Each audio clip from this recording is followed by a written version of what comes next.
Alright, let's dive into something that's been bubbling under the surface in the cricket world, and trust me, it's more fascinating than it seems at first glance. So, here's the deal. Ireland has decided to play a full one-day international series against Afghanistan this summer, and this move has raised more than a few eyebrows, especially from the England and Wales Cricket Board, ECB. But why? And what does this mean for the broader cricket landscape? Let's break it down. First off, what makes this really interesting is the context. The ECB has taken a strong stance against playing Afghanistan outside of ICC global events, citing the gender apartheid under the Taliban regime. Personally, I think this is a bold move by the ECB, aligning sports with political and ethical values. But here's where it gets tricky. Cricket Ireland doesn't see it the same way. They've gone ahead and scheduled 5 ODIs against Afghanistan, all taking place in Northern Ireland. This isn't just a cricket series, it's a statement. What this really suggests is that Cricket Ireland is willing to prioritize cricketing relationships over political alignment, which is a rare stance in today's sports world. Now, let's talk about the implications. The ECB isn't just sitting this one out, they're reportedly unhappy with Ireland's decision. And this could have real consequences. For instance, England has historically played warm-up matches against Ireland, like the one-off tests at Lord's in 2019 and 2023. But next year, they've opted for Bangladesh instead. From my perspective, this feels like a subtle punishment, a way of saying, if you're going to play Afghanistan, don't expect favors from us.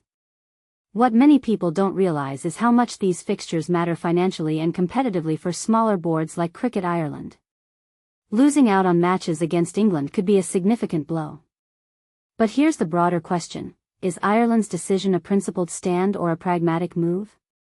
On one hand, they're providing Afghanistan with much-needed international cricket, which is crucial for the development of the sport in a country facing immense challenges.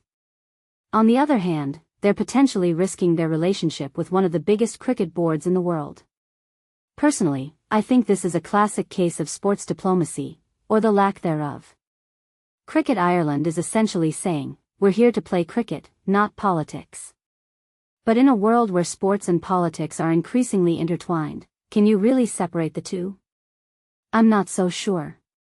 Another detail I find fascinating is the reciprocal arrangement.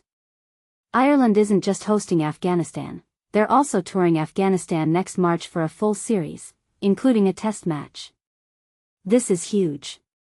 Test cricket is the pinnacle of the sport, and Ireland getting a test against Afghanistan is a big deal for their development.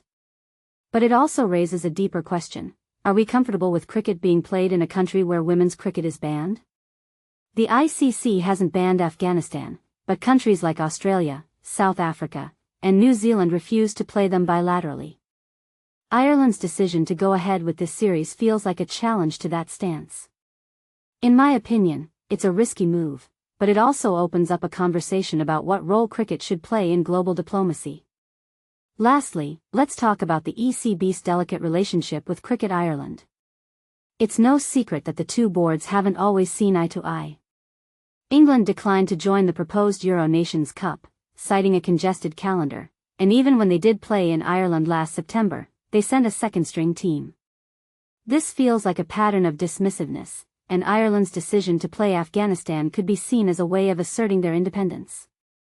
If you take a step back and think about it, this is about more than just cricket, it's about respect, recognition, and the power dynamics in international cricket. So, where does this leave us? Personally, I think Ireland's decision is a bold one, but it's also a calculated risk.